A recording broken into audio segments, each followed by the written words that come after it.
Lagoti, overcast skies at 36 degrees. Princeton, overcast skies at 37. And Mount Carmel, Illinois at 37 degrees. Let's take a look at our national temperature map.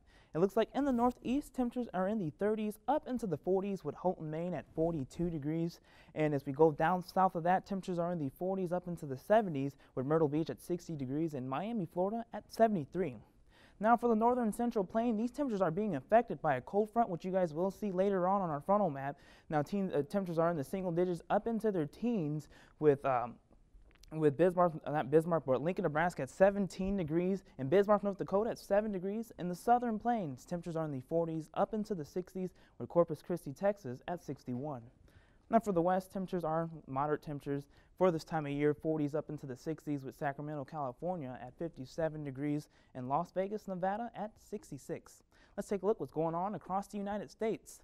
Now for the west, there's not much going on. We do have a high pressure system over the Four Corner region, bringing in some clear and dry conditions, another trough of low pressure. Again, not causing much precipitation there. But like I mentioned before in the temperature map, we do have this front extending from the north all the way down to the southern plains. Now this is what's bringing those cold temperatures. Now for the if we move into the east, we do have these heavy rain shower systems right here. Now this is being caused by this low pressure system down in the Gulf. But when we look back home, we do have this low pressure system which is moving in through our area and is what's causing that chance of precipitation, even snow. Let's take a look at our forecast. For tonight, a 60% chance of snow, cloudy west-southwest winds 5 to 10 miles per hour with a low of 19. Then for tomorrow, partly sunny skies, north-northwest winds 15 to 20 miles per hour with a high of 24. Then as we move into tomorrow night, mostly clear skies, northwest winds 10 to 15 miles per hour with a low of 13. And for our extended forecast, it looks like Sunday, sunny skies at a high of 32 and a low of 19. Then for Monday, mostly cloudy skies at a high of 36 and a low of 30. Then we go into Tuesday, cloudy skies at a high of 40 and a low of 29.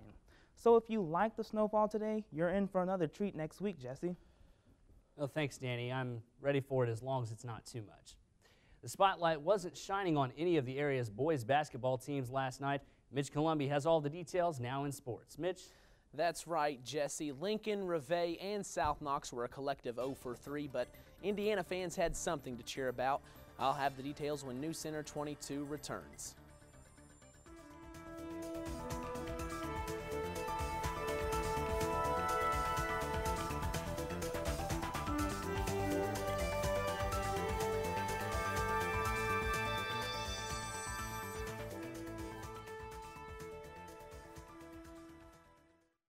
On Masterpiece Classic. It was arsenic, and I've been thinking that's what she must have taken. I want to tell you all something. Mary is still in love with you. Girls! Cora, come at once. Does this mean that you've made up your mind? And all the time you've been driving me about, bowing and scraping and seducing my daughter behind my back. I did something once which I bitterly regret. Everything's going to be all right. Everything is clearly not all right. Downton Abbey on Masterpiece Classic.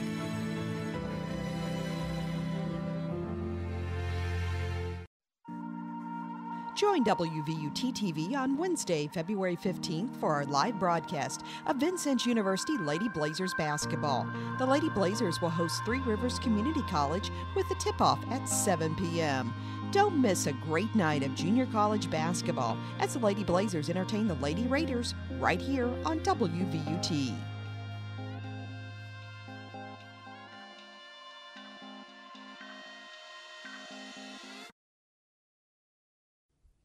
Lakers' red hot start dooms the Patriots. Good evening, everyone. For WVUT Sports, I'm Mitch Columbi. It was a tough night for Knox County boys basketball teams Thursday. Let's start at Ralph Holster Gym, where Vincennes Revay was taking on the Shakamak Lakers. Shakamak jumped out to a 14-0 lead, and Revay was unable to recover in losing 70-36. The Lakers led 21-3 at the end of the first quarter and 41-14 at halftime. Shakamak's Brody Crow led the onslaught with 18 points. Three other Lakers also scored in double figures. Revay's Brady Musin had 10 points for the Patriots, who dropped 4 and 14 with the loss. Revay is back in action next Tuesday night when they host county rival South Knox. Speaking of the Spartans, they had their hands full at home with the top-ranked team in Class A. South Knox stayed with Bar Reeve for one quarter before the Vikings pulled away for a 65-29 win. The Spartans scored the final 4 points of the first quarter to trail only by 3. but then the bottom fell out as they managed to make only 1 of 11 shots in the second quarter and trailed by 16 at halftime. For the game, South Knox managed to make 11 of their 42 field goal attempts. On the other hand, Bar Reeve shot 54% from the field and were 9 of 16 from behind the arc. Jonathan Gingrich led the way for Bar Reeve with 16 points, while Brayton Lamb topped South Knox with 7. Elsewhere, the Vincennes Lincoln Alices lost on a last-second shot at Evansville Mater Dei, 49-48. Lincoln's Janzik Goodwin missed a pair of free throws with 7 seconds to go, and the Wildcats went the length of the floor to score at the buzzer. Goodwin finished with 19 points to pace the Alices. Lincoln doesn't have much time to dwell on this loss as they are back in action tomorrow afternoon at home against Heritage Hills. Tip-off is set for 2:30 at Alice Arena. Girls high school sectional action resumes on 3 fronts tonight. At the Jasper sectional, Washington plays Heritage Hills in one semifinal contest, while Vincennes Lincoln tangles with the host Lady Wildcats in the nightcap. At the Class A Bar Reeve sectional, North Davies faces Lagodi in Game 1, followed by a rematch between the third-ranked Reveille Lady Patriots and the second-ranked Bar Reeve Lady Vikings. Bar Reeve defeated Reveille 44-43 back on January 17th. And at the Class 2A sectional at Bloomfield, it'll be North Knox taking on the Bloomfield Lady Cards at 6 this evening, followed by Sullivan and Eastern Green at 7:30. Championship games, though, are at all 3 sectional sites will be played tomorrow night. Cody Zeller scored 22 points to lead number 23 Indiana to an 84-71 win over Illinois last night at Assembly Hall. Christian Watford and Victor Oladipo finished with 18 points apiece as the Hoosiers improved to 14-1 at Assembly Hall. DJ Richardson led the Illini with 19 points, and Myers Leonard tallied 17 before fouling out late. IU is now 19-6, 7-6 in conference play, and is off until Wednesday night when they host the Northwestern Wildcats. In the NBA, the Lakers outscored the Celtics in overtime 88-78. In the closing seconds, Paul Pierce had a shot that rimmed out, and the Lakers' Pau Gasol blocked Ray Allen's potential game winner as time expired. Kobe Bryant was high point man for the LA Lakers with 27, and Gasol chipped in 25 and pulled down 14 boards. The victory snapped the Celtics' 5-game winning streak. Indiana Pacers center Roy Hibbert has been named to the Eastern Conference All-Star team as a reserve. Hibbert will play in the game for the first time in his career and is the first Pacer to make the All-Star team since Danny Granger in 2009. Granger was among those who fell short of making the Eastern Conference reserves, which are chosen by the conference's head coaches. The Detroit Red Wings and Toronto Maple Leafs will begin 2013 by renewing their rivalry at one of North America's most iconic stadiums. The 2 original 6 foes will play in the Winter Classic on January 1st at Michigan Stadium. Red Wings coach Mike Babcock says Michigan Stadium, with its seating capacity of 104,000, is an ideal venue for the Winter Classic. It's going to be special, and with Toronto and ourselves, and storied past and lots of rivalry games over the years, being so close and cross-border, I think it's going to be very special. While the centerpiece game will take place in Ann Arbor, the league is making sure to include Detroit, scheduling it what it calls the Hockey Town Winter Festival at Comerica. The rink at the ballpark will host college hockey's Great Lakes Invitational, as well as AHL and OHL games. Finally, in sports, our play of the day comes from Mississippi State, hosting Mississippi. The Bulldogs' D. Boast coming up with the steal, and in transition from half court, he throws the lob to teammate Arnett Maltry for the alley-oop slam. Take another look as Boast spots Maltry and throws him the alley-oop, and Maltry flushes it down. Takes our play of the day. That'll do it for sports. Have a great weekend, Jesse. Thanks, Mitch. You too. News Center 22 will be right back after this. Stay with us.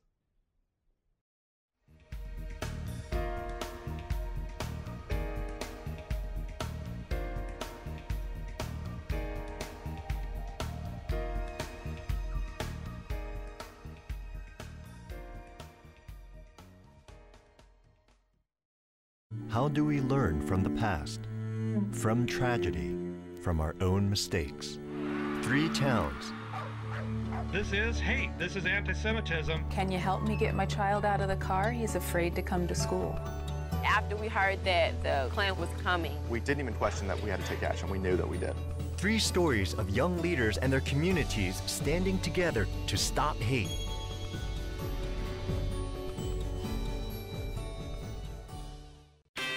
This February, journey through African American history to a time when black men were no longer slaves, but few were free. Prisoners could be a source of profit. Ride into battle with these soldiers for freedom. We were past fear.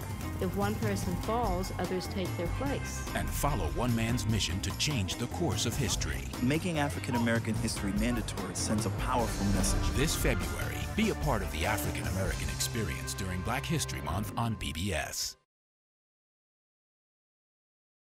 Smartphones may be killing us, but we're not talking about tumors in the brain. We're talking about a new breed of movie monsters. Jeannie Mose reports. Sweet dreams. You know we have a love-hate relationship with high tech when our phones start killing us. Go to hell, you stupid phone! You first.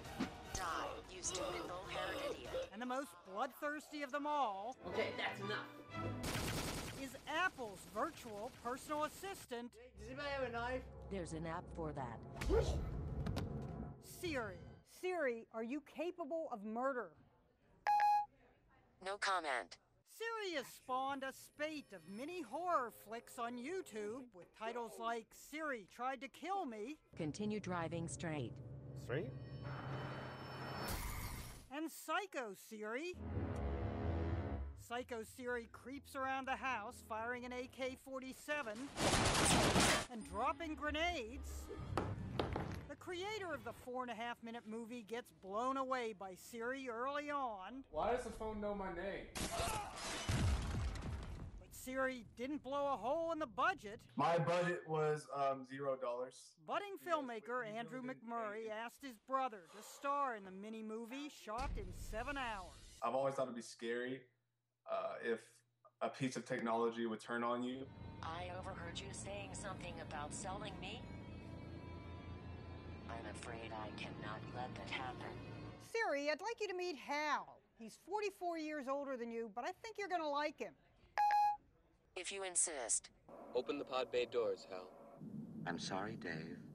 I'm afraid I can't do that. Back in 1968, 2001: A Space Odyssey starred a murderous computer. I know that you and Frank were planning to disconnect me, and I'm afraid that's something I cannot allow to happen. 4 decades later, we've shrunk the technology, and our monsters are now mobile. What would your blood look like on these bed sheets? Siri, do you have blood on your keyboard? This blood bank looks pretty close to you. There's only one thing that can stop her from running amok. You killed it? No. I forgot to plug it in last night. Siri may be a serial killer, but at least she has the decency to clean up after. I found 5 funeral homes nearby. Where would you like me to send your body? Jeannie Mose, CNN. Die. New York. And that's all for this evening. For Danny Taborn and Mitch Columby, I'm Jesse Gwynn. Have a great weekend.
This is WVUT Vincennes.